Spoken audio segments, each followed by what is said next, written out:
금융 분야 국정과제 추진 현황을 점검하고 중소기업의 금융 지원 관련한 현안 사항들을 논의하기 위한 금융지원위원회가 오늘 중소기업 중앙회에서 열렸습니다.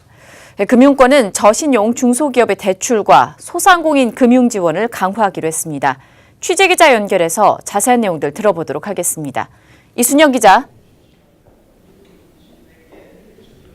네, 저는 지금 중소기업 중앙회의에 나와 있습니다. 오늘 이곳에서는 국내 시중은행 은행장과 정책금융기관 대표, 중소기업 관련 학회 단체장 등이 참여해 중소기업 금융지원 강화 방안을 논의한 2018년도 제2차 금융지원위원회와 지난 1년간 금융지원을 통해 중소벤처기업의 혁신성장에 기여한 금융기관과 종사자를 표창하고 격려하는 중소벤처기업 금융지원산 시상식이 열렸습니다.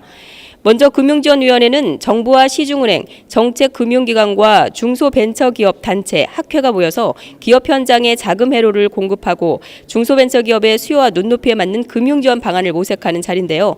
홍종학 중소벤처기업부 장관은 신용이 낮더라도 기술성과 사업성이 우수한 기업, 채무상환 의지를 보유한 기업 등에 대해 특별심사 등을 통해서 예외적으로 자금을 지원하는 등 일률적인 융자 제한에서 벗어나 기업 맞춤형 지원을 해줄 것을 금융권에 요청했습니다.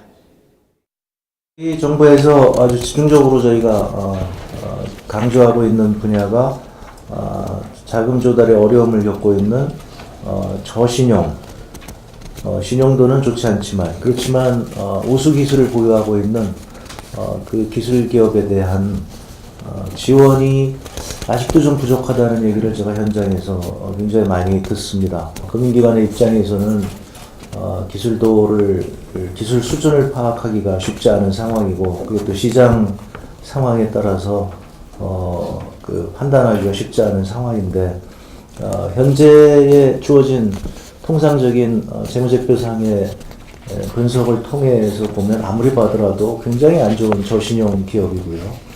그래서 이런 기업들이 저는 굉장히 안타깝게 저희는 보입니다. 그래서 아주 뛰어난 기술을 막 개발을 했음에도 불구하고 이게 지원을 받지 못해서 기술이 사장된다는 얘기를 들을 때마다 굉장히 저도 가슴이 아픈데요. 중소기업 대출은 지난해 600조 원을 돌파한 후 꾸준히 증가 추세를 보이고 있지만 최근 은행의 중소기업 대출 태도 지수 역시 호전되고 있습니다. 하지만 중소기업의 신용도에 따른 자금 조달 양극화 문제는 커지고 있는 추세입니다. 전체 규모 측면에서는 자금 공급에 이상이 없는 것으로 보이지만 세부 업종과 신용 등급에 따라 자금 애로가 심화되는 착시 효과가 발생하고 있다는 지적인데요. 이에 대해 은행권은 중소기업에 대한 안정적인 자금 공급과 금융비용 부담을 줄이기 위한 노력을 지속해 나가겠다고 밝혔습니다. 저희가 사실은 우리 합병 이후에 중소기업 관련해서 우리 건전성에 문제가 많이 생겨서 굉장히 고생을 했었는데 우리가 2015년, 6년까지 잘 이제 극복하고 이제 2017년부터는 저희가 적극적으로 중소기업 지원하는 쪽으로 많이 하고 있습니다. 지금 아마 올해도 우리가 가장 많이 지원한 은행으로 될 것 같은데 그 기업은행 제외하고 앞으로도 계속 하여간 중소기업 지원을 열심히 하기 위해서 노력할 계획입니다.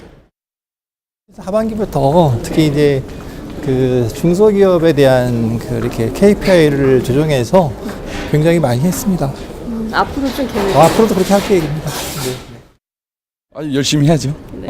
생산적 금융 차원에서 스마트하게 잘해야 되겠죠. 주로 이제 4차 산업에 관련된 거 중에서 신성장 관련된 이런 기술 우수 기업들, 그래서 저희는 생산적 금융 차원에서 보면 기술금융도 해야 되고 동산담보도 해야 될 거고 관계금융도 해야 될 거고 사회적 기업 쪽 이 네 가지 포인트를 맞춰서 중소기업을 지원해야 되지 않겠나 생각합니다. 이어서 개최된 제23회 중소벤처기업 금융지원상 시상식에서는 충남신용보증재단과 김양곤 NH농협 고객부장 등 중소벤처기업과 소상공인에게 적극적으로 자금을 지원한 77명의 금융업 종사자와 단체에 대한 시상이 이어졌습니다. 지금까지 중소기업 중앙회에서 아시아경제TV 이순영입니다.